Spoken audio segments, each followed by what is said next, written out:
The old men were waiting for me when I arrived at the chapter house that October morning. 5 of them, sitting in a semicircle on folding chairs, faces carved by time and weather into something resembling the Badlands themselves.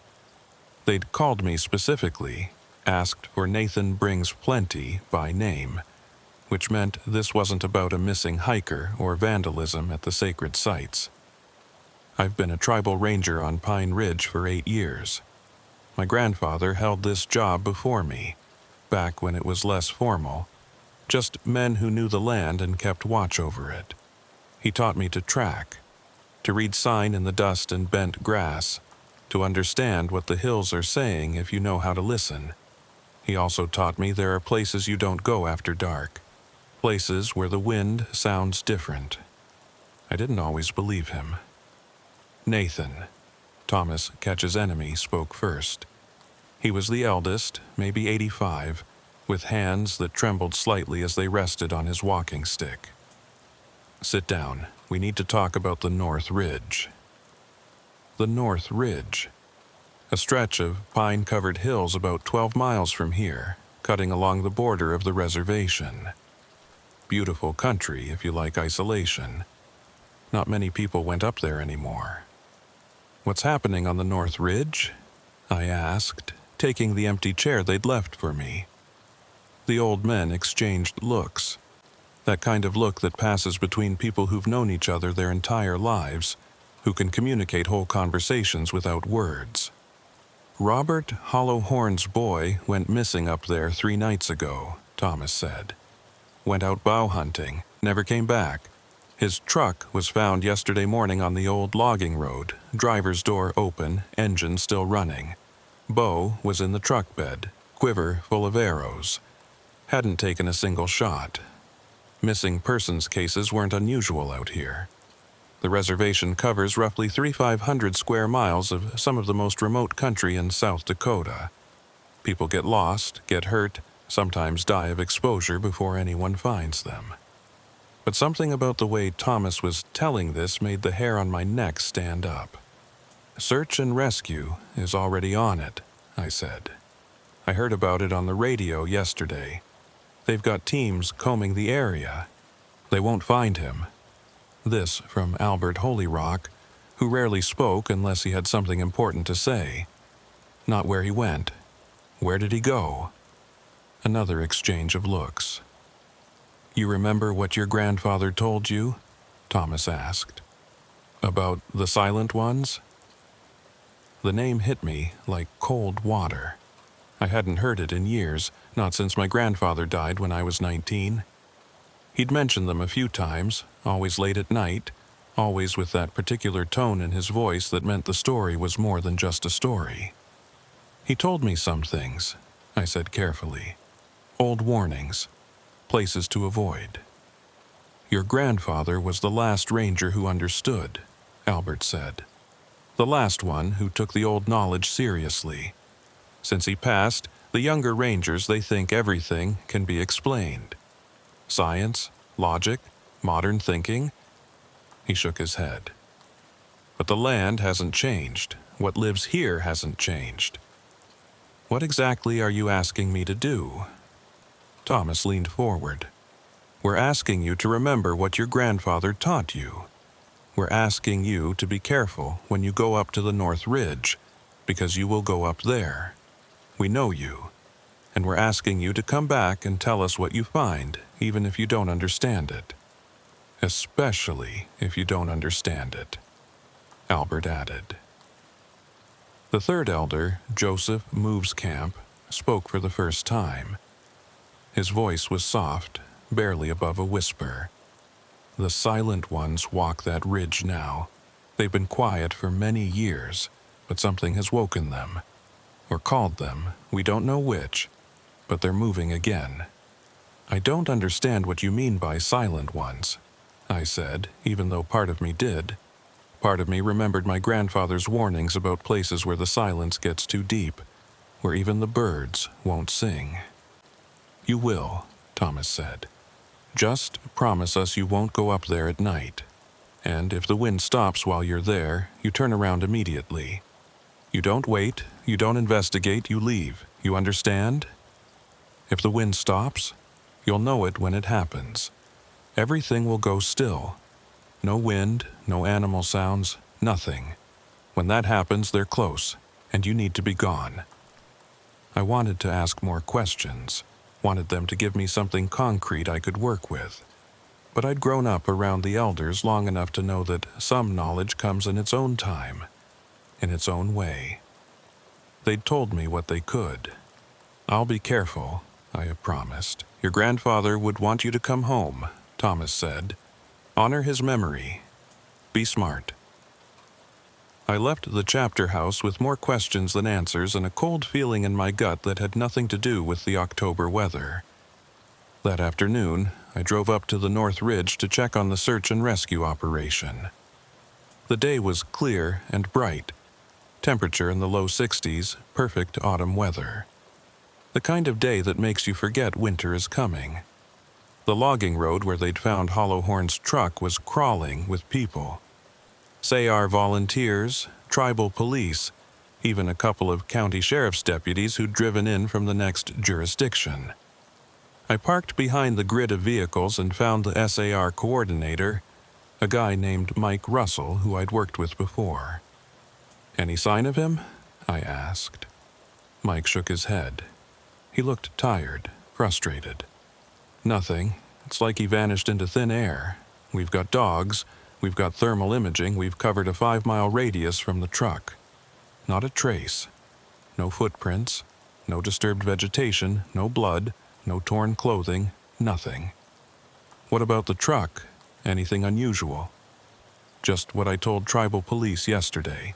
Engine running, door open, keys in the ignition. His wallet and phone were on the seat. Bow and arrows untouched. He left everything behind except what he was wearing. Any signs of a struggle? That's the weird thing, no. Everything was neat, orderly, like he just stepped out to take a piss and never came back. But his phone... Mike pulled out an evidence bag containing a smartphone. Battery's full, but there's something wrong with it. Won't turn on, won't charge. Technician said it's like the circuits got fried, but there's no physical damage. I took the bag, examined the phone through the plastic. It looked perfectly normal. Can I check the truck? Be my guest, we've already processed it. Robert Hollowhorn's truck was a newer model Chevy, well-maintained, clean interior. I walked around it slowly, looking at the ground, the positioning, trying to reconstruct what might have happened. The driver's door hung open at a 40-degree angle. The engine had been running for at least 24 hours before someone found it and shut it off. So there was no way to know how long Hollowhorn had left it running. I climbed into the driver's seat and sat there, trying to put myself in his mindset. Young guy, mid-20s, good hunter from what I knew of his family. He parks here, leaves the engine running for some reason, gets out, leaves his phone, leaves his bow. Why? And then I noticed it. The silence. The SAR teams were about 100 yards down the road, calling to each other, radios crackling. But here, sitting in this truck, I couldn't hear any of it. I couldn't hear anything. No wind in the pines, no birds, no insects. Nothing. I got out of the truck quickly, and the sounds returned. The normal sounds of afternoon in the forest. But for those few seconds sitting in that driver's seat, the world had gone completely silent. My grandfather's voice echoed in my memory. When the silence comes, they're near. I spent the rest of the afternoon helping with the search, walking grid patterns through the pine forest, calling Hollowhorn's name, finding nothing. As the sun started to descend toward the western ridge, Mike called it for the day. We'll resume tomorrow morning, he announced. Anyone who can come back, we start at 0700. I walked back to my vehicle as the teams packed up. The shadows were getting long, stretching across the forest floor like reaching fingers, and I found myself walking faster than necessary, Found myself glancing over my shoulder at the darkening woods. On the drive back down the logging road, I kept my windows up even though the evening was pleasant. I told myself it was because of the dust, but really, I didn't want to hear the silence if it came back. That night, I sat at my kitchen table with a cup of coffee and my grandfather's old journal. He'd kept meticulous notes during his years as a ranger, filling leather-bound notebooks with observations, tracks he'd found, incidents he'd investigated. I'd inherited them when he died, but I'd rarely looked at them. Most of it seemed like the rambling of an old man who'd spent too much time alone in the wilderness. Tonight, I was looking for anything about the Silent Ones. I found it on page 47 of the third journal, dated August 1979. Investigated report of missing horses near the North Ridge. Found tracks leading into the pines. Lost them after quarter-mile where the ground turns rocky. But I found something else. A circle of stones in a small clearing, arranged in a pattern I recognized from the old stories. And in the center, a single deer, dead. No marks on it. Heart was just stopped. That's when I heard it. Or didn't hear it. The silence came down like a blanket. No wind, no birds, nothing. I left fast, and I won't go back there. Whatever the Silent Ones are, they're real, and that place belongs to them now. I turned the page. The next entry was dated a week later. Spoke with the elders about what I found. Thomas, Catch's enemy, said the Silent Ones are watchers, beings that exist at the edge of our perception. They don't speak, don't make sound, and where they walk, the world holds its breath. He said they've always been here, long before our people, long before any people. Usually they keep to their own places, but sometimes they move into ours. Why? He didn't know, or wouldn't say. He told me to mark that area as restricted, keep people away. I agreed. I flipped through more pages, finding scattered references. Each time someone reported something strange on the North Ridge, my grandfather had investigated. And each time he'd found the same thing, that unnatural silence, that sense of being watched by something that couldn't quite be seen. His last entry about them was dated just 3 months before he died. The Silent Ones are moving again. I can feel it. The places they occupy are expanding, covering more territory. I don't know what it means, but I'm getting too old for this. I hope whoever comes after me has the sense to listen to the elders. I hope they remember the old warnings. The land keeps its secrets, but sometimes those secrets keep us safe. I closed the journal and stared out my window into the darkness. My reflection looked back at me, and for just a moment, I thought I saw something else in the glass. A shadow that moved wrong, that stood too still. But when I turned around, my living room was empty. I didn't sleep well that night. The next morning, I was back on the North Ridge before the SAR teams arrived. I told myself I was just being thorough, getting an early start. But really, I wanted to see the place in the dawn light, wanted to walk that ground before it was full of people and voices and movement. I parked where Hollow Horn's truck had been and walked into the forest carrying just my radio, my sidearm, and my grandfather's compass. The morning was cool and still, mist hanging in the low places between the trees. I walked slowly, looking at everything. The ground was thick with pine needles, not ideal for tracking, but I'd learned to see the small disturbances, the places where needles were brushed aside or compressed. About a quarter-mile from the road, I found something. Not footprints exactly, more like impressions in the forest floor, a pattern of disturbed earth and needles that suggested movement but didn't match any gait I recognized. They were roughly boot-sized, but spaced too far apart, and they didn't sink deep enough for someone Hollow Horn's weight. It was like watching tracks that got lighter instead of heavier, like whatever made them was becoming less substantial as it moved. I followed them for another 100 yards until they led to a small clearing. The clearing was maybe 30 feet across, surrounded by old-growth pines that blocked most of the light. In the center was a ring of stones, exactly like what my grandfather had described. And inside the ring, nothing. No dead animal, no obvious signs of anything unusual, just bare earth that looked like it hadn't been disturbed in years. But the air felt wrong, heavy, like the pressure before a storm, even though the sky was clear. I stood at the edge of the clearing and tried to make sense of what I was seeing. The rational part of my brain said this was just stones arranged by someone, maybe kids, maybe someone from the local community conducting a ceremony. The stones themselves weren't unusual. We used stone circles for various purposes, markers, medicine wheels, memorials, but this didn't feel like any of those things. I pulled out my phone to take pictures, and that's when I noticed it had no signal.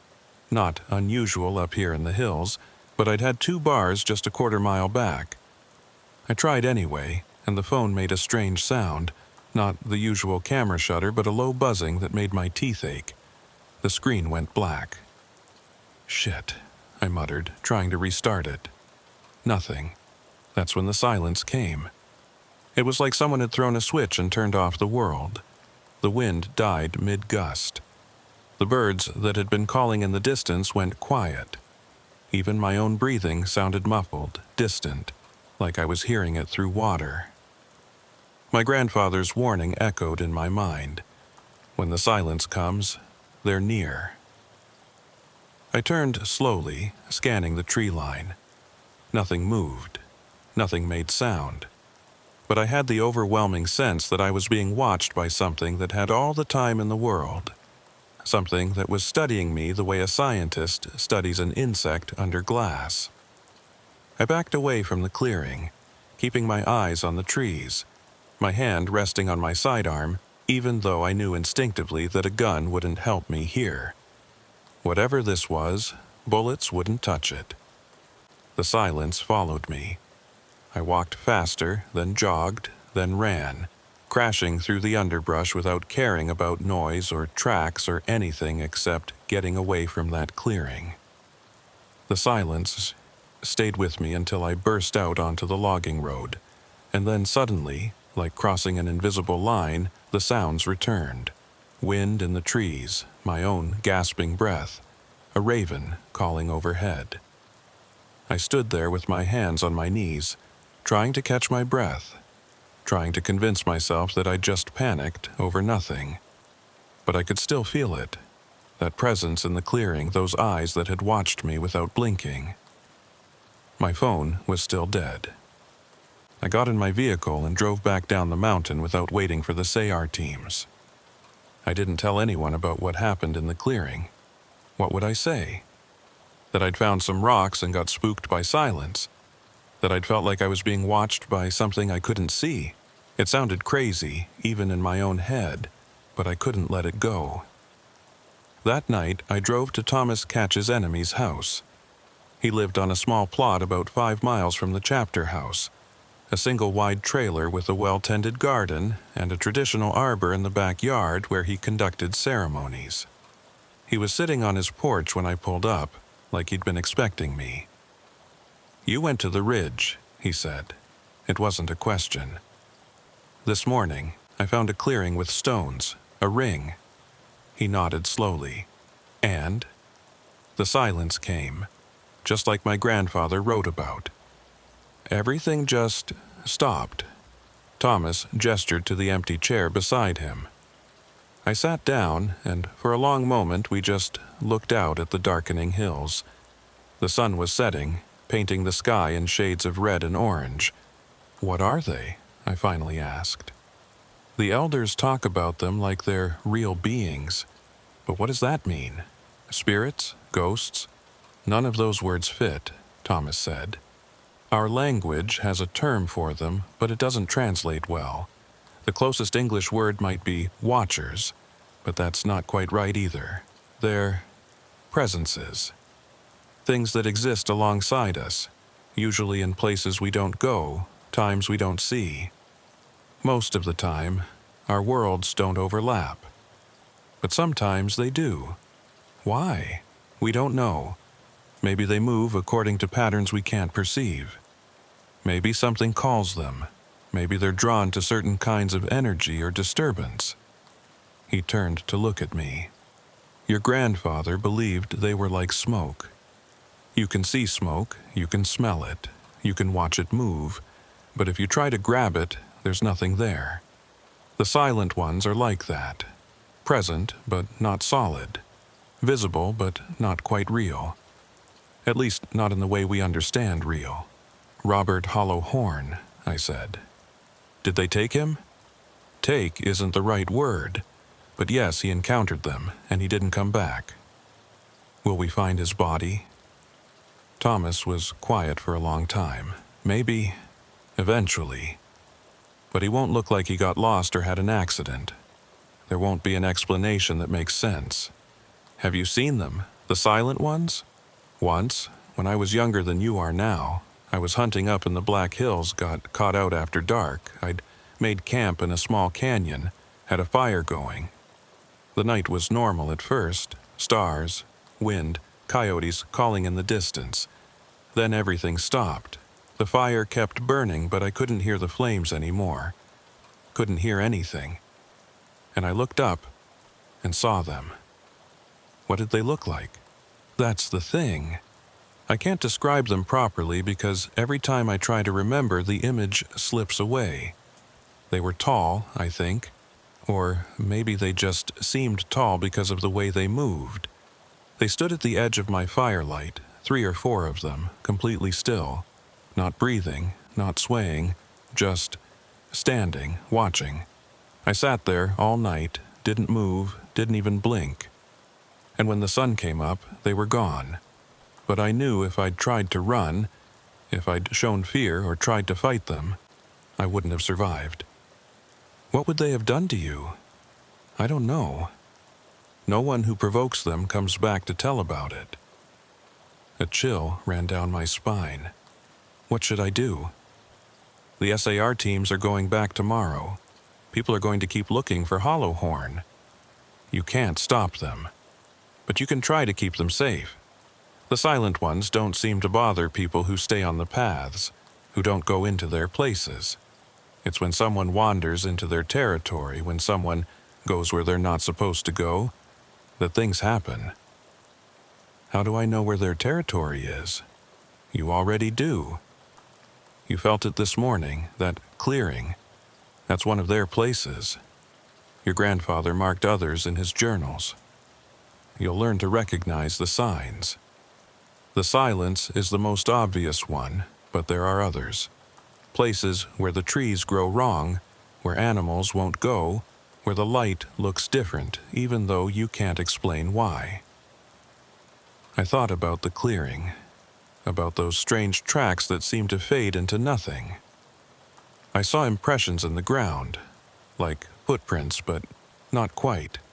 Too light, wrong spacing. Thomas nodded. They leave traces sometimes. Not physical tracks in the way we understand them, more like echoes.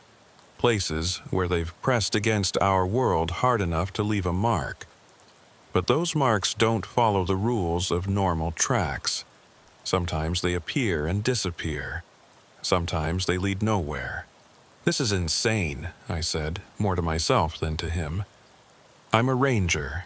I deal with campfire regulations and trail maintenance and occasional drunk tourists. I'm not equipped for this. Your grandfather felt the same way at first, but he learned. You will too. What if I don't want to? Thomas smiled, but there was sadness in it. Then you'll be another ranger who ignores the warnings, who treats the old knowledge as superstition. And eventually you'll have an encounter you can't ignore, and you won't be prepared for it. Better to learn now, while you have guidance. I stayed at Thomas's house until well after dark, listening to stories about the silent ones, about other encounters people had had over the years, about the patterns the elders had noticed. Most of it sounded like folklore, the kind of stories every culture has about things that go bump in the night. but some of it resonated with what I'd experienced, what my grandfather had written. "One more thing," Thomas said as I was leaving. "The silent ones. They don't speak. That's why we call them that. But sometimes people hear things when they're near. Voices that sound familiar. Words and languages they shouldn't understand. Sounds that seem to come from inside their own head. Don't trust those voices. Don't respond to them. The silent ones themselves are dangerous. But what speaks when they're around is worse. What speaks? We don't know. Maybe it's them finding a way to communicate. Maybe it's something else that follows them. Something that uses their presence to reach us. Either way, if you hear voices in the silence, you walk away." I drove home with those words echoing in my mind, and I couldn't help but check my rearview mirror more than necessary. Couldn't help but feel like the darkness behind me was deeper than it should be. The search for Robert Hollow Horn continued for another week. Every day, teams combed the North Ridge. Every day, they found nothing. I joined them when I could, but I was careful to keep people away from the clearing I'd found, careful to steer the search toward areas that felt normal, that didn't have that sense of wrongness. On the 6th day, I got a call from Mike Russell. "We found something," he said. "Not hollow horn, but something weird. Can you come up?" 20 minutes later, I was standing in a different part of the ridge, looking at what the SAR team had discovered. It was a deer, lying in a small depression between two large rocks. At first glance, it looked like it was sleeping, but when Mike approached and nudged it with his boot, I could see it was dead. No visible injuries, no blood, no signs of predation. "Heart just stopped," Mike said. "We found 4 of them in the last 2 days. All within a mile of here, all the same.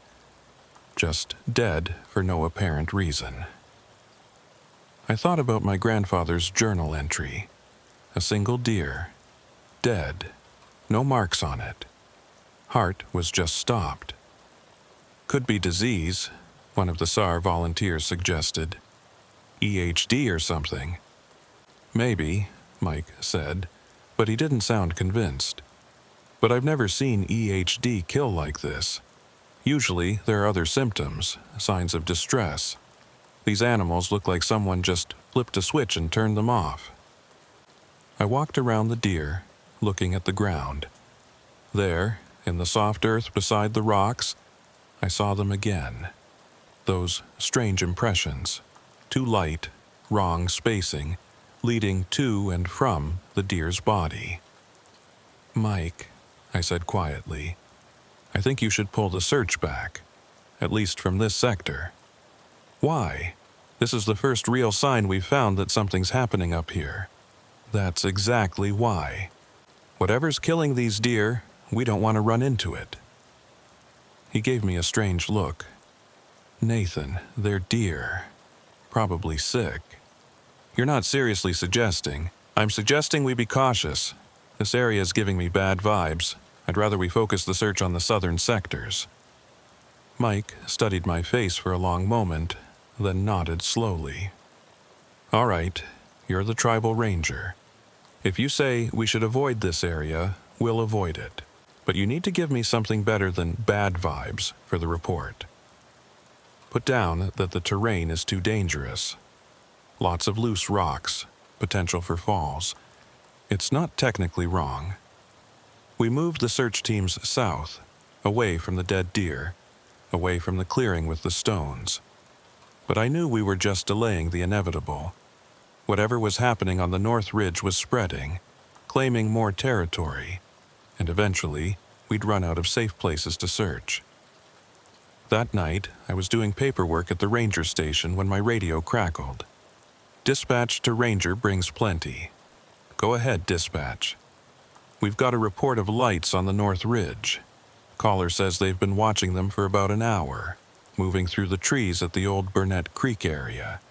Could be kids, could be illegal camping. Can you check it out?" Burnett Creek. That was about 2 miles from the clearing with the stones, right in the area where we'd been finding the dead deer. Copy that, I'm en route. I should have called for backup, should have waited until morning, should have done a lot of things differently. But I was the tribal ranger, this was my job, and I was tired of being afraid of shadows and silence. The drive up to Burnett Creek took 30 minutes. By the time I arrived, it was past 10 p.m., and the night was moonless and dark. I parked on the access road and killed my engine, sitting there for a moment, listening. Normal night sounds. Wind in the pines, an owl calling somewhere in the distance, the tick of my cooling engine. Everything seemed fine. I grabbed my flashlight and my radio and started walking toward where the caller had reported seeing lights. The beam of my flashlight cut through the darkness, illuminating trees and rocks and underbrush. I called out a few times, announcing myself as a ranger, asking if anyone was out there. No response. I walked for about 15 minutes, following an old game trail deeper into the forest. And then I saw them. Lights, just like the caller had described. But they weren't campfires or flashlights. They were more like glows. Soft, bluish-white spheres of light floating between the trees, moving in patterns that seemed almost choreographed. I stopped walking and watched them. They drifted through the forest about 50 yards ahead of me, appearing and disappearing behind trees, never making a sound. There were 5 or 6 of them, ranging in size from basketballs to beach balls, and they moved like they were dancing, or searching, or hunting. The word came to me unbidden, and with it, a surge of primal fear. These lights were hunting. I took a step backward, and my boot caught on a root. I stumbled, caught myself, and when I looked up again, the lights had stopped moving. They all turned toward me, if something without a face can turn towards you, and I realized they'd noticed me. The silence came down. I didn't think, didn't plan, just turned and ran. Behind me, I could feel the lights following, could sense them gliding through the trees with that same eerie grace. My flashlight beam bounced wildly as I ran, illuminating tree trunks and rocks and my own panicked breath fogging in the suddenly cold air. Something whispered my name, not spoken, whispered. A sound that seemed to come from everywhere and nowhere, a voice that sounded like wind through dead grass, like static on an old radio, like someone I used to know, but couldn't quite place. Nathan? I ran harder, crashing through underbrush, ignoring the branches that tore at my clothes and skin. The lights were keeping pace with me. I could see their glow reflecting off the trees to my left and right, could feel their cold presence pressing against my back. Nathan, stop running. The voice was clearer now, almost familiar. It sounded like my grandfather. I didn't stop. Thomas's warning echoed in my mind. Don't trust those voices. The silent ones themselves are dangerous, but what speaks when they're around is worse. I broke out onto the access road and sprinted for my vehicle. The lights emerged from the tree line behind me, spreading out in a semicircle like they were trying to cut off my escape. But I reached the truck, yanked the door open, and threw myself inside. The engine started on the first try. I slammed it into gear and accelerated down the road without bothering to turn around, driving backward for the first 100 yards before finding a wide spot where I could spin the vehicle around. In my rearview mirror, I could see the lights standing at the edge of the road, watching me go. And just before I rounded a curve that took them out of sight, I saw something else. Shapes standing among the lights. Tall, thin shapes that didn't move quite right, that stood too still. The silent ones. I'd finally seen them, and they'd seen me. I didn't report what I'd seen to dispatch. Didn't tell Mike Russell or the SAR teams. Didn't even write it in my official log. What would I say? That I'd run away from some mysterious lights in the woods? That I'd heard voices and panicked like a child afraid of the dark? But I did drive straight to Thomas Catch's enemy's house, even though it was nearly midnight when I got there. He answered the door in his robe, took one look at my face, and nodded. "Come in, I'll make coffee." We sat at his kitchen table, and I told him everything. The lights, the voice, the shapes I'd seen at the edge of the road. He listened without interrupting, his weathered face grave in the lamplight. "They're active," he said when I finished. "More active than they've been in 40 years. Something has stirred them up, made them bold. What could do that? Hard to say. Sometimes it's a natural cycle, like how animals migrate or hibernate. Sometimes it's because someone has disturbed something they shouldn't have. Sometimes there's no reason we can understand." He refilled his coffee cup. But this level of activity, lights moving through the forest, voices calling, shapes showing themselves, that's concerning. They usually stay hidden, even when they're in their active phase. "Robert Hollowhorn," I said. "You think he disturbed something? Went somewhere he shouldn't have? Possible. Or maybe he was just in the wrong place at the wrong time. The silent ones don't always need a reason to take interest in someone." "Take interest," I repeated. "You make it sound like they're studying us. Maybe they are. We study animals, don't we? Watch them, track them, try to understand their patterns. Maybe the silent ones do the same with us." The thought made my skin crawl. "So what do I do? I can't just avoid the North Ridge forever. It's a part of my patrol area." "No, but you can be smart about when and how you go up there. Daylight only, don't go alone, carry protection." "Protection?" I almost laughed. "Like what, sage and sweetgrass? No offense, but I don't think incense is going to stop whatever those things are." Thomas didn't smile. "Sage and sweetgrass aren't incense. They're tools, used properly by people who understand them. But no, that's not what I meant." He got up and went to a back room, returned with a small leather pouch on a cord. "This is what your grandfather carried. I've been keeping it for you." I took the pouch. It was warm, like it had been sitting in sunlight and smelled faintly of tobacco and cedar. "What's in it?" "Medicine. Prayers. Protection that's been blessed by people who know how to walk between the worlds. It won't make you invisible to the silent ones, but it might make you less interesting to them. Less easy to touch." I wanted to scoff, wanted to dismiss it as superstition. But I'd just run from floating lights and heard my dead grandfather's voice in the woods. I was in no position to dismiss anything. "Thank you," I said, putting the cord around my neck. "There's something else you should know," Thomas said. "The new moon is in 3 days. That's when they're strongest, when the barrier between their world and ours is thinnest. If you're going to search for Hollowhorn, if you're going to try to understand what's happening up there, do it before the new moon. After that," he shook his head, "after that you stay away until the moon waxes again." 3 days. The SAR teams would probably call off the search by then anyway. It had been nearly 2 weeks, and the reality was starting to set in that Robert Hollowhorn wasn't coming back alive. But I had 3 days to figure out what was happening on that ridge. I spent the next morning at the tribal library, going through historical records and old documents. If something had disturbed the silent ones, if something had made them active, maybe there was a record of it.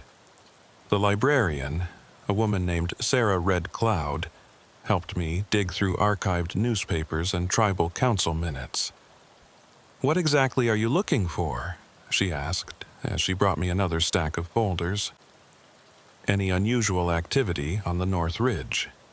Construction, ceremonies, archaeological work, anything that might have disturbed the area." She thought about it. "There was that development survey last spring. Some company wanted to put in a resort, ecotourism. They did soil testing, ground-penetrating radar, the whole thing. Tribal Council shut it down pretty fast, but they'd already done a fair amount of work up there. Where exactly? She pulled up a map on her computer. Here, see this area? That's where they did most of their surveying. My blood ran cold. She was pointing at the area right around where I'd found the clearing with the stones. Do you have their reports, whatever data they collected? Should be in here somewhere. She dug through the files. Here we go. Blackwood Development Group, proposal for Pine Ridge Wilderness Resort. She handed me a thick folder. I flipped through it. Soil samples, environmental impact assessments, terrain maps. And then I found it. A section on archaeological anomalies. During ground-penetrating radar survey, we detected several unusual formations beneath the surface in grid sections A7 through A12. These formations appear to be artificially constructed stone chambers or cairns, possibly of significant age. We recommend further archaeological investigation before any development proceeds. Stone chambers. Underground. Right where the silent ones seem to be most active. Did anyone follow up on this? I asked Sarah. Not that I know of. The whole project got killed before they could do more investigation. Why? Just trying to understand the area better. Can I make copies of this? As I left the library with a folder full of documents, my phone rang. Mike Russell. "We're calling off the search," he said without preamble. 2 weeks. No sign of hollow horn, no new leads. The family's accepted it. We'll keep the case open, but active searching is done. I understand. For what it's worth, Nathan, I'm sorry we couldn't find him. I know you put a lot of hours into this. Yeah, me too. After we hung up, I sat in my truck and looked at the documents from Blackwood Development. Stone chambers beneath the earth, right where the silent ones walked. Had the survey disturbed something? Broken through into spaces that should have stayed sealed? I thought about the clearing, about those stones arranged in a ring. What if they weren't just markers? What if they were more like caps?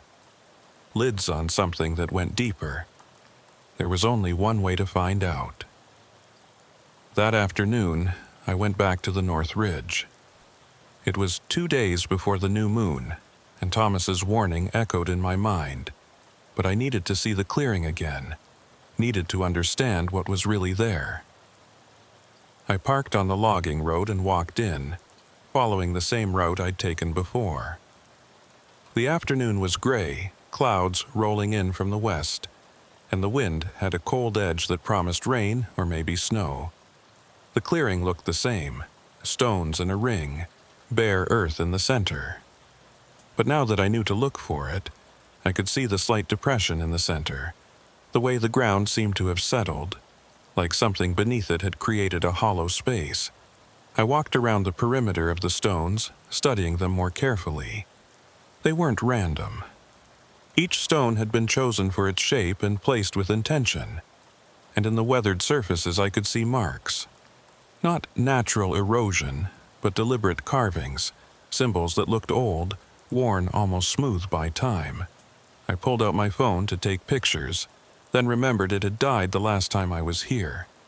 But I tried anyway, and to my surprise, it worked.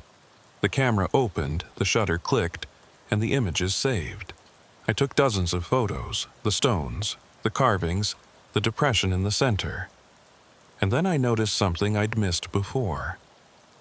On the far side of the clearing, partially hidden by underbrush, there was a gap between two of the stones. Not a natural gap, but a deliberate opening, like a doorway. I approached carefully, pushing aside the brush. Behind the stones was a hole in the ground, maybe 3 feet across, descending into darkness. The stone chambers from the survey report. This was one of them. Cold air rose from the opening, carrying a smell I couldn't place. Not decay, not earth, Something else. Something that made the back of my mind scream warnings I couldn't articulate. I shone my flashlight down the hole. The beam penetrated about 15 feet before hitting some kind of floor or platform. The walls were smooth stone, clearly worked by human hands, covered in more of those worn symbols. I should have left. Should have marked the location and come back with proper equipment, backup, maybe even called in archaeologists. But I was tired of running, tired of being afraid, tired of not understanding what was happening on my own patrol area. I lowered myself into the hole. The drop was manageable, maybe 12 feet. I landed on a stone floor in a chamber about the size of my living room. The air was still and cold, and my flashlight beam revealed walls covered in carvings. These weren't weathered like the ones above. Down here, protected from wind and rain, they were sharp and clear. They showed figures. Tall, thin figures that stood in groups, watching smaller human shapes. The human shapes were engaged in various activities. Hunting, dancing, what looked like ceremonies. And the tall figures just watched, the silent ones. This chamber was about them, or maybe for them. I moved deeper into the chamber and found a passage leading further down. The passage was narrow, forcing me to turn sideways in places, and it descended at a steep angle. My rational mind was screaming at me to turn back, but I kept going, drawn by a need to understand that was stronger than my fear. The passage opened into a second chamber, larger than the first. And here I found what I was looking for, and what I wished I'd never seen. The chamber was full of bones, not scattered, not piled, arranged. Dozens of skeletons laid out in neat rows on stone platforms, each one positioned with hands crossed over chest, facing the same direction. The bones were old, ancient, some crumbling to dust, but some were newer, much newer. And at the far end of the chamber, on a platform raised higher than the others, I saw a skeleton wearing modern clothes. Robert Hollowhorn's ID was still in the wallet in his pocket. I stood there, trying to process what I was seeing. Hollowhorn's body, laid out like the others, carefully positioned, his bones already starting to show through his desiccated flesh, even though he'd only been missing for 2 weeks. It was like time moved differently down here, like decay was accelerated, or he hadn't died 2 weeks ago. He'd died immediately, and what I was looking at was the natural result of 14 days of decomposition in this cold, dry environment. But how had he gotten here? How had his body been arranged on this platform? Who or what had done this? That's when I heard it. A sound that wasn't a sound. A pressure in my ears. A frequency just below hearing that made my teeth ache and my vision blur. And the silence came. But this time it was different. This time the silence had weight, had presence, had intention. It pressed down on me like a physical thing, squeezing the air from my lungs, making my heart race and my hands shake. I spun around, shining my flashlight wildly. The chamber was empty, but I could feel them. The silent ones here in this underground space, this place that was theirs, that had always been theirs. I was the intruder, the trespasser in their domain. The whispers started. Not voices exactly, more like thoughts that weren't mine. Words forming in my head in a language I didn't speak but somehow understood. You shouldn't be here. This place is not for you. Leave now or stay forever. The flashlight flickered. I hit it against my palm, and it steadied for a moment. And in that moment, I saw them. They stood among the platforms between the rows of bones. Tall, impossibly thin, with proportions that hurt to look at, like my brain couldn't properly process their geometry. They didn't have faces, not exactly, but I could feel them watching me with something that might have been curiosity, or hunger, or something else I had no name for. There were dozens of them, and they were moving closer. I ran. Dropped my flashlight, didn't care, just ran for the passage that led back to the upper chamber. Behind me, I could hear, no, not hear, feel. I could feel them following, gliding through their domain with terrible grace. The passage seemed longer going up, steeper, tighter. I scraped my shoulders on the stone walls, tore my hands on rough edges, but I kept climbing, kept moving toward the distant square of gray daylight that marked the entrance. I burst out of the hole into the clearing and didn't stop. Ran through the forest, branches whipping my face, roots trying to trip me. The silence pursued me, that awful pressure that made the world feel muffled and distant. And then I crossed some invisible boundary, and the sounds of the forest returned. Wind in the trees, my own ragged breathing, a raven's harsh call overhead. I collapsed against a pine tree, gasping for air, my heart hammering so hard I thought it might burst. When I finally looked back, I could see the clearing through the trees, could see the dark opening of the hole in the ground, and standing around it, watching me, were the silent ones. In the gray afternoon light, they were less distinct than they'd been underground, more like shadows, like tricks of the eye. But they were there, real, solid enough to be seen, even if my mind couldn't quite process what it was seeing. We stared at each other for a long moment, me and them, human and whatever they were, and I understood, with the certainty that came from some deep, primal part of my brain, that they were letting me go. This time, as a warning, as a demonstration of their power.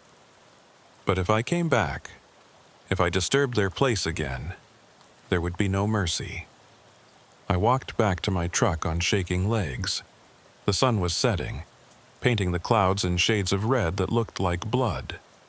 Tomorrow was the new moon. I drove straight to Thomas Catch's enemy's house, not trusting myself to be alone with what I'd seen. He took one look at me standing on his porch, covered in dirt and scratches, shaking like I had a fever, and pulled me inside. "You went into their place," he said. It wasn't a question. "You went underground." I nodded, unable to speak yet. He made me sit down, made me drink water, waited while I got my breathing under control. When I could finally talk, I told him everything. The stone chamber, the bones, Robert Hollowhorn's body, the silent ones themselves. Thomas listened with his eyes closed, and when I finished, he sat in silence for a long time. "They showed you," he finally said. "They revealed their nature to you. That's unprecedented. In all the stories I know, all the accounts from the elders, the silent ones have never shown themselves so clearly to anyone who lived to tell about it. Why me? Maybe because you're the tribal ranger. Maybe because your grandfather walked these lands before you and earned some measure of respect from them. Maybe because they wanted you to understand what you're dealing with, what happens to people who go too deep into their territory." He opened his eyes and looked at me. "Or maybe they're testing you, seeing if you'll run away or if you'll remember the warnings. Robert Hollowhorn is dead.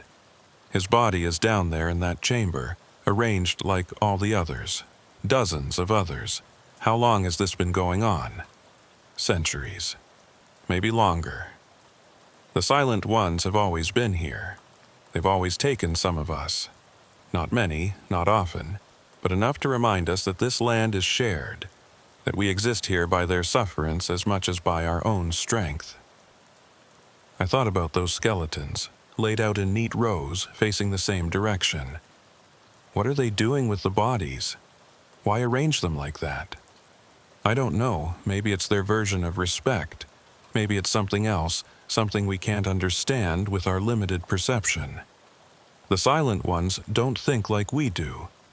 They don't operate according to human logic. Thomas refilled his cup and stared into it. Your grandfather had a theory. He thought maybe they were preserving us, keeping records of who we were, what we looked like, how we lived. Like we preserve artifacts in museums, trying to understand civilizations that came before us. The thought made me shiver. So, we're specimens to them? Or students, or curiosities, or maybe just neighbors they want to remember. He looked up at me. The point is, we don't know. We can't know, and trying to understand beings that exist outside our normal perception, that's a path to madness. Your grandfather learned that. Spent years trying to figure them out, trying to make sense of what they were.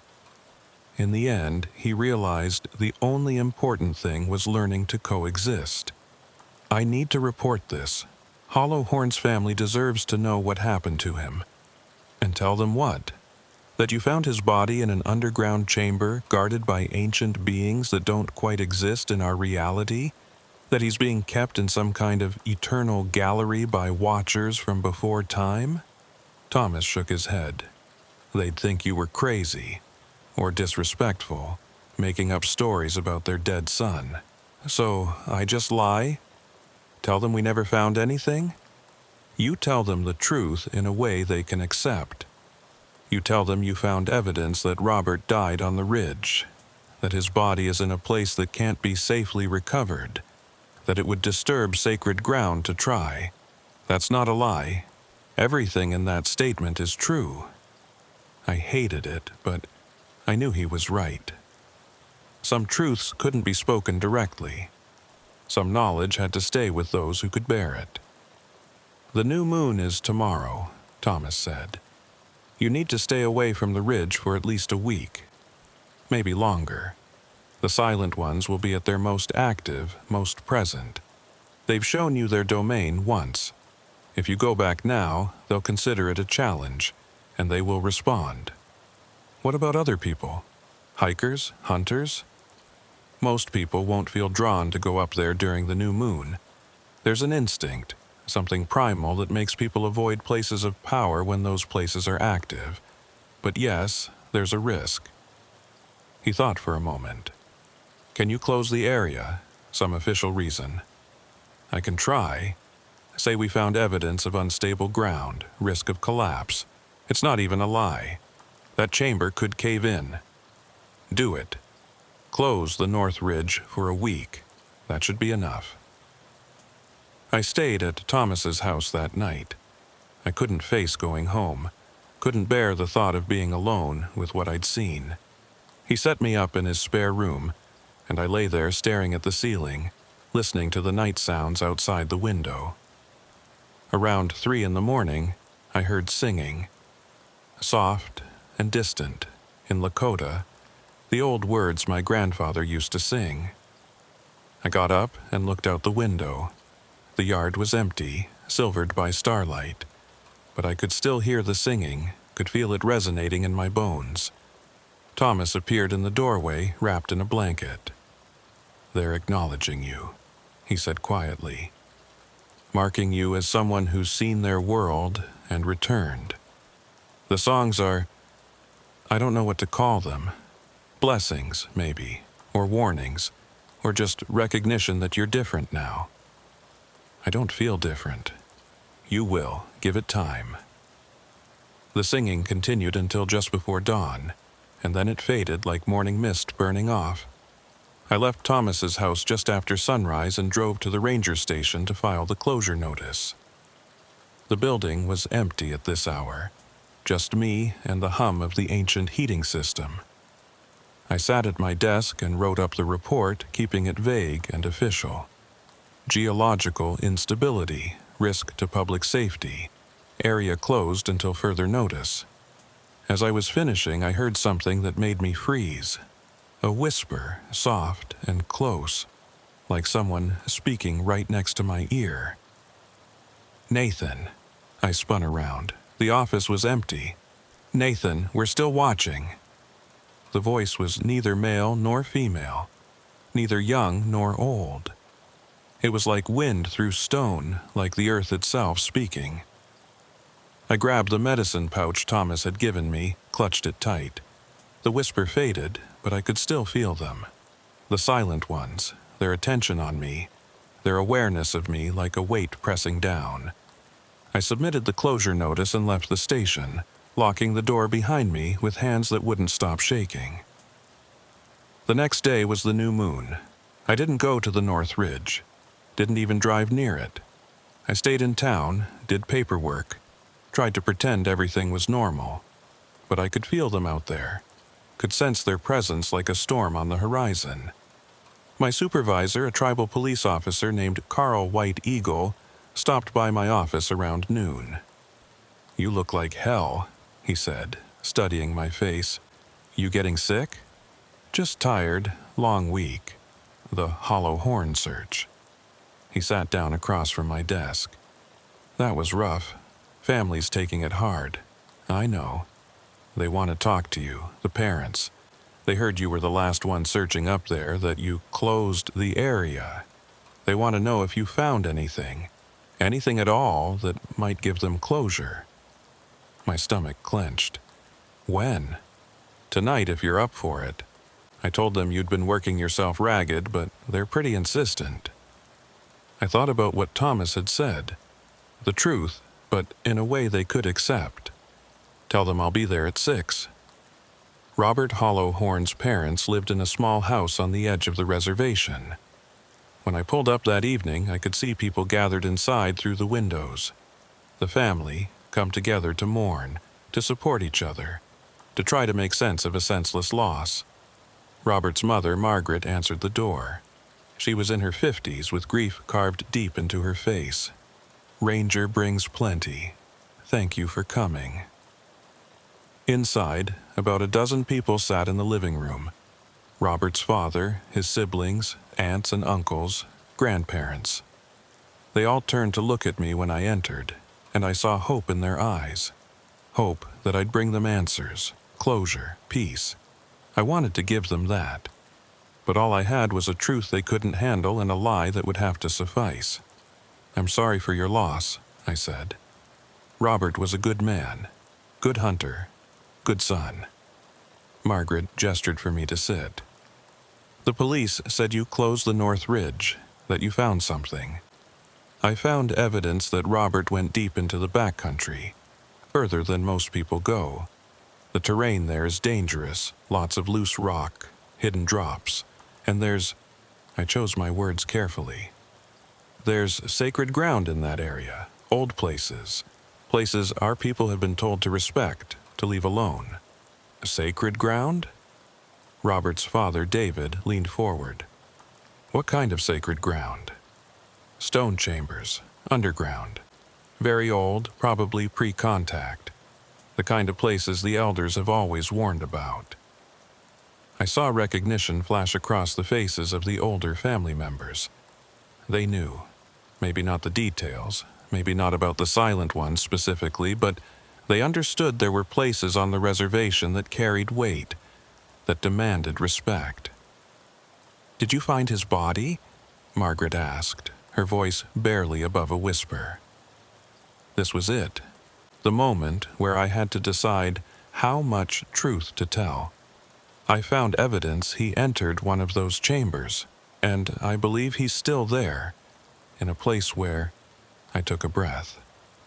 Where disturbing the ground, bringing him out, would be dangerous. Not just physically dangerous, spiritually dangerous, for him and for anyone who tried.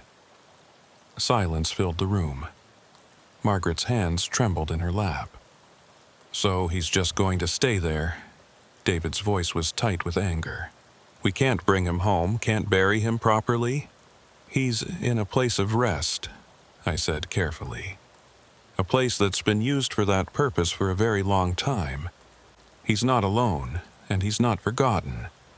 But yes, I believe bringing him out would violate something important. Something that protects all of us. The old ways," one of the grandmothers said quietly. She was ancient, wrapped in a shawl, eyes clouded with age. "Some places belong to the spirits. Some places we don't go. Is that what you're saying?" Yes, grandmother, that's what I'm saying. She nodded slowly. Then he walks with the ancestors now, in their world, not ours. She looked at Margaret. You must accept this. He's beyond our reach, but he's not lost. The conversation continued for another hour. Some family members accepted what I told them. Others struggled with it, wanted more details, wanted me to explain how I could just leave him there. But the elders in the room, the ones who remembered the old stories, they understood. And eventually, they brought the others around. When I finally left, Margaret walked me to the door. Did he suffer? She asked quietly, so the others couldn't hear. I thought about the body I'd seen, positioned carefully on that stone platform. No, I said, and I believed it. I think it was quick. I don't think he knew what was happening. She nodded, tears streaming down her face. Thank you for looking for him, for respecting the sacred places, for telling us what you could. I drove home, feeling hollowed out, exhausted in a way that had nothing to do with physical tiredness. I'd lied to a grieving mother, or at least told her a version of the truth so distorted it might as well be a lie. But what else could I do? The actual truth would have destroyed her. That night, I lay in bed and listened to the silence. Real silence this time. Just the normal quiet of a reservation town at night. But I was hyper-aware of every sound, every creak and rustle, waiting for the unnatural silence to descend. It never did. The silent ones were occupied elsewhere, walking their ridge on the night when the barrier between worlds was thinnest. But I dreamed, vivid, terrible dreams of walking through that underground chamber, of seeing the rows of bodies stretching back into darkness that had no end. And in my dreams, the silent ones stood among the platforms, watching me with eyes that weren't eyes, speaking in voices that weren't voices, telling me things I couldn't remember when I woke. I started keeping a journal after that, just like my grandfather had. Not an official ranger log, but a personal record of what I was experiencing, what I was learning. Every strange occurrence, every moment when the silence pressed too close, every whisper of awareness that the silent ones were near. 3 days after the new moon, I got a call from a hiker who'd ignored the closure signs. He'd gone up to the North Ridge anyway, was calling from his cell phone, clearly panicked. There are lights up here, he said, his voice tight with fear, moving through the trees, and I swear I can hear voices calling my name, but there's no one here. I'm the only person on this trail. Where exactly are you? He gave me his location. Burnett Creek area not far from where I'd seen the lights before. Listen to me very carefully, I said. Don't respond to the voices. Don't follow the lights. Turn around right now and walk back to your car. Move quickly, but don't run and don't look back. What? Why? What's going on? Just do what I say. Walk back to your car and leave the ridge. I'll meet you at the trailhead. But the voices, they sound like my wife. She's saying she needs help, that she's lost out here. I have to... That's not your wife. Your wife is at home, safe. What you're hearing isn't real. Move now. I heard rustling on the other end, the sound of someone moving through brush. Okay, I'm going, but Jesus Christ, those lights are getting closer. They're surrounding me. Don't stop. Keep moving, and whatever you do, don't let the silence catch you. The what? If everything goes quiet, if the forest sounds suddenly stop, run. Run as fast as you can back to your vehicle and don't stop until you're off the ridge. You're scaring the hell out of me. Good. Fear will keep you alive. I drove up to the North Ridge trailhead and waited. 20 minutes later, a young man emerged from the trail, nearly running, his face pale and his eyes wide.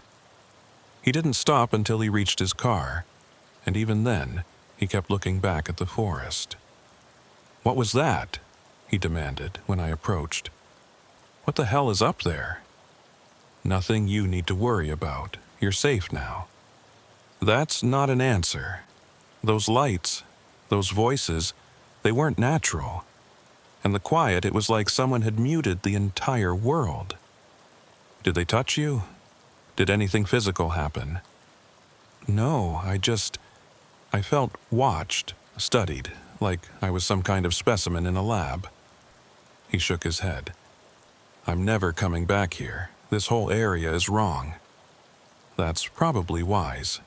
After he drove away, I stood at the trailhead for a long time, looking up at the ridge. The sun was setting, painting the sky in shades of orange and purple, and I could feel them up there, sense their presence like a weight on the air. I pulled out my radio and called Thomas. "They're getting bolder. They're showing themselves to more people." "I know," he said. Joseph Moves Camp felt them this morning. Said they were moving south, expanding their territory. The new moon gave them strength, and now they're testing their boundaries. What do I do? Keep people away, keep documenting, and wait. They'll settle again once the moon waxes, they always do. But waiting felt like abandonment. Every day that I kept the ridge closed, every hiker I turned back, I felt like I was conceding territory, letting the silent ones claim more and more of the reservation for themselves.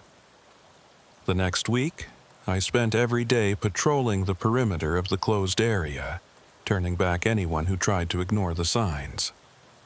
Most people were cooperative once I explained the safety concerns. A few grumbled, but left anyway. One afternoon, a young couple from California tried to argue with me. They were college students on a hiking trip, determined to see the backcountry, convinced that closure signs were just suggestions. "We know what we're doing," the guy said. "We've hiked all over the country. We have GPS, emergency beacons, the whole setup. The area's closed for your safety. There's unstable ground, risk of collapse. Then we'll be careful. We're not stupid." I looked at them, these kids who thought technology and confidence could protect them from everything. And I saw myself 10 years ago. So sure that the modern world had all the answers, that the old warnings were just superstition.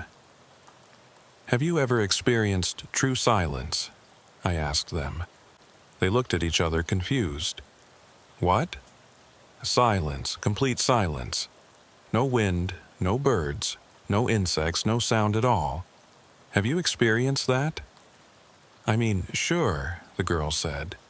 "When you're deep in the backcountry, sometimes it gets pretty quiet."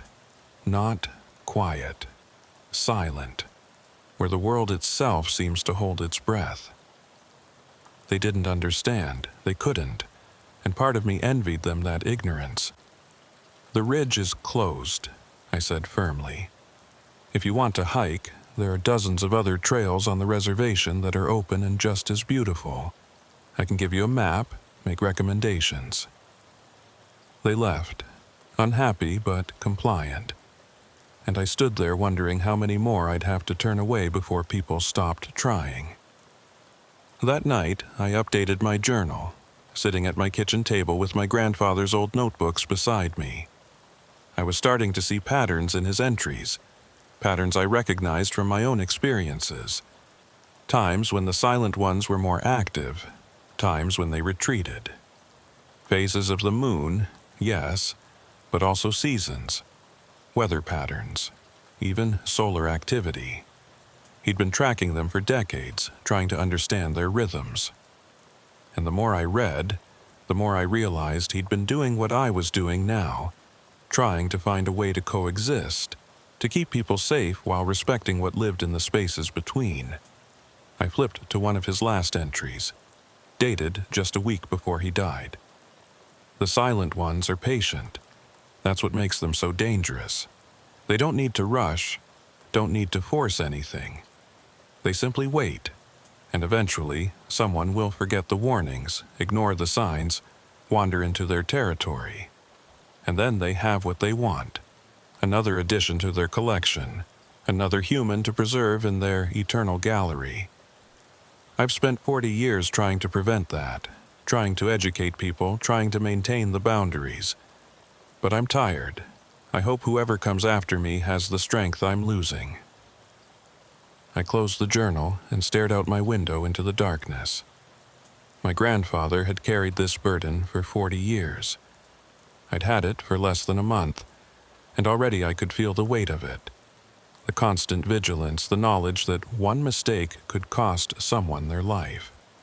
On the 8th day after the new moon, I drove back up to the clearing. I'd been avoiding it, not ready to face that place again.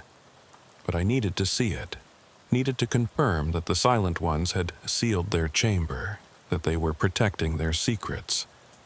The clearing looked the same as always. Stones in a ring, bare earth in the center. But the hole I'd descended into was covered now. Someone or something had pulled earth and stones over it, concealing the entrance. Not perfectly, but enough that you'd have to know it was there to find it. I placed a marker near the clearing. Nothing official, just a small cairn of stones that any ranger who knew what to look for would recognize as a warning. Don't disturb this place. Don't go deeper. As I was finishing, I felt that familiar pressure in the air, that sense of being watched. I turned and saw them, standing among the trees at the edge of the clearing, less distinct than they'd been underground, more like suggestions of forms than actual bodies. But there. We regarded each other for a long moment, me in my ranger uniform with my grandfather's medicine pouch around my neck, them in their eternal vigil, their endless watching. And then one of them moved. Not toward me, just a shifting of position that brought it slightly more into focus. It was tall, impossibly tall, with limbs that seemed too long and joints that bent in ways that didn't quite make sense. Its surface wasn't solid, more like a heat shimmer, a distortion in the air shaped roughly like a being. It raised one appendage, something that might have been an arm, and pointed. Not at me, but past me, toward the trail leading back down the mountain. The message was clear: leave. This is our place. I nodded once, a gesture of acknowledgement if not understanding. And then I walked away, feeling their eyes on my back until they crossed that invisible boundary, where their territory ended and the normal world resumed. That was 3 months ago. The North Ridge is still officially closed. I've kept it that way, citing ongoing geological surveys that may never be completed. Robert Hollowhorn's family held a memorial service. They placed a stone marker near the chapter house with his name and dates, a place where they could come to remember him even if they couldn't visit his grave. Margaret thanked me for coming to the service. She seemed more at peace than when I'd first spoken to her, like she'd accepted what couldn't be changed. The grandmother was right, she told me. He walks with the ancestors now. I feel him sometimes in my dreams, and he's not afraid. He's not alone. I didn't tell her that her dreams might be more than dreams, that the boundary between her world and where her son existed was thinner than she realized. Some knowledge wasn't a kindness. The SAR coordinator, Mike Russell, retired 2 weeks after the search ended. He told me privately that he couldn't do the job anymore, that what he'd seen on the ridge had changed him, made him question things he'd always been certain of. I keep thinking about those deer, he said over coffee one afternoon, the ones we found dead with no marks, no reason, and I remember the silence, that awful pressure in the air. And I know there's something up there that doesn't fit into any framework I understand. I can't do search and rescue anymore, knowing that some people who go missing, they don't get lost or hurt or die of exposure. They encounter something else, and there's nothing we can do to save them from that. I understood completely. Sometimes, knowledge was a burden that made it impossible to continue. Thomas Catch's Enemy checks on me regularly. He comes by the ranger station once a week, always brings coffee, always asks how I'm holding up. "You're doing better than your grandfather did at this point," he told me last week. He spent the first year drinking, trying to forget what he'd seen. You're facing it, documenting it, learning from it. That takes strength. I don't feel strong. Most days I feel like I'm barely holding it together. That's what strength looks like. Real strength isn't never being afraid. It's being terrified and doing the job anyway. The elders have started treating me differently. When I attend community meetings, when I see them at the chapter house, they nod to me with a respect I haven't earned through time or accomplishment. They know. Somehow, they know what I've seen, what I carry now. Albert Holy Rock pulled me aside last month and gave me a leather pouch similar to the one Thomas had given me. "Your grandfather asked me to make this before he died," he said. Said whoever took his job would need extra protection, that the silent ones would be testing them. I've kept it blessed all these years. It's yours now. I wear both pouches now, one from Thomas, one from Albert, and I've stopped questioning whether they actually do anything. Because I've noticed that when I'm wearing them, the whispers are quieter, the pressure less intense. Maybe it's psychological. Or maybe there's something to the old medicine that I'll never fully understand. But I'm still here, still wearing the ranger uniform, still patrolling the reservation, still keeping watch. And sometimes, late at night when I'm doing paperwork or sitting on my porch, I feel them, the silent ones, out there in the darkness, walking their eternal rounds. Not hostile, exactly, but not benevolent either. Just present. Aware, watching. They haven't bothered anyone since that hiker 3 months ago. Haven't taken anyone, haven't shown themselves except to me on that one return visit to the clearing. But I know they're still there, still active, still waiting for the next person who goes too deep, who disturbs what should stay undisturbed. Last week, I got a call from a developer. Different company than Blackwood, but same idea. They want to build on the North Ridge, want to survey the land, do soil testing, bring in equipment. I told them no. Told them the area's protected, off limits, non-negotiable. They said they'd appealed to the tribal council, that they had legal rights to explore development opportunities on reservation land. I said good luck with that, because the elders know. They remember. They understand that some places belong to something older than us. Something that was here first and will be here after we're gone. I've started attending the elders' meetings now, sitting in the back, listening to them discuss tribal matters. After the first few times, Thomas asked me to move up front, to sit with them rather than behind them. "You carry knowledge now," he said. "Knowledge that needs to be preserved, passed on. You're one of us, whether you feel ready for it or not." So I sit with the elders and I learn. Stories about the silent ones that go back generations. Accounts of other encounters, other rangers and hunters who'd crossed paths with them. Strategies for keeping boundaries, for maintaining the delicate balance between human territory and theirs. And I've started teaching too. When new rangers get hired, when young people from the reservation ask about becoming rangers, I make sure they understand what the job really entails. I give them my grandfather's journals to read, tell them about the North Ridge, prepare them for a reality that isn't taught in any academy. Some of them think I'm crazy.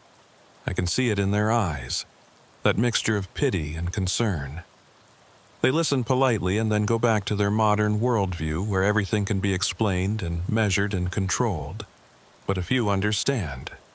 A few nod thoughtfully and ask questions and take the warning seriously. Those are the ones I watch, the ones I mentor more closely, because they'll be the ones who survive when they encounter something that doesn't fit their training. The silent ones aren't evil. They're not demons or monsters or any of the things horror movies have taught us to fear. They're just other, different.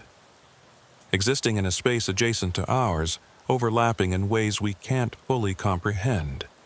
and they're territorial. That's the lesson I've learned. The warning I'll pass down to whoever takes this job after me.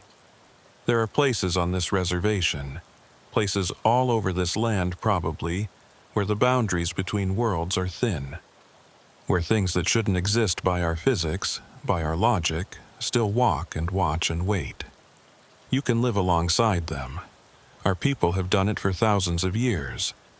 But you have to respect the boundaries. You have to honor the old warnings, the stories that seem like superstition, but are really survival instructions passed down through generations. Don't go to certain places at night. Don't disturb sacred ground.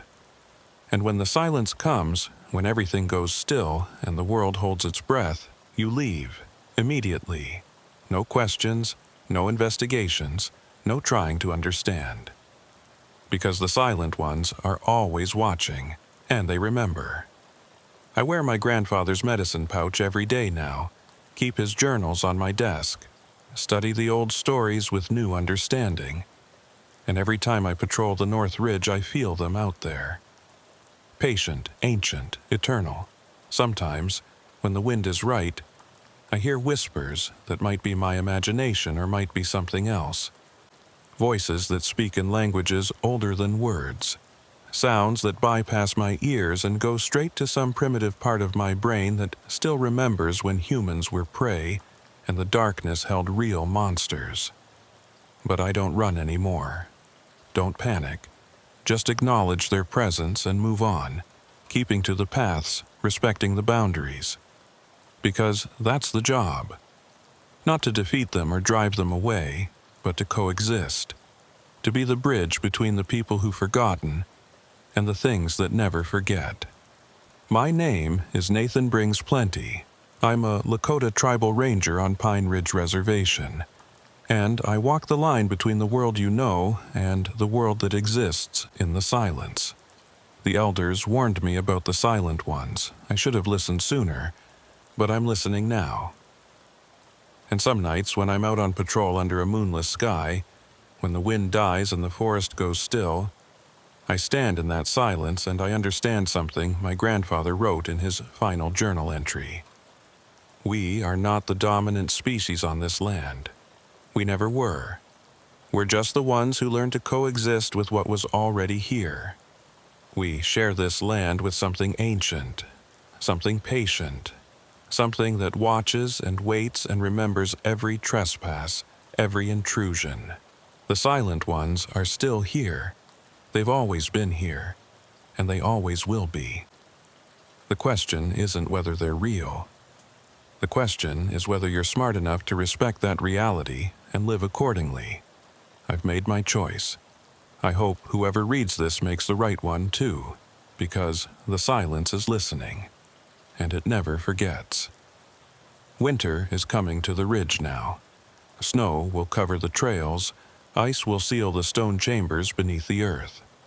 The silent ones will retreat deeper into their territory, less active in the cold months, but never truly dormant. And I'll keep watch. Through the snow and the silence and the long dark nights. Because that's what my grandfather did.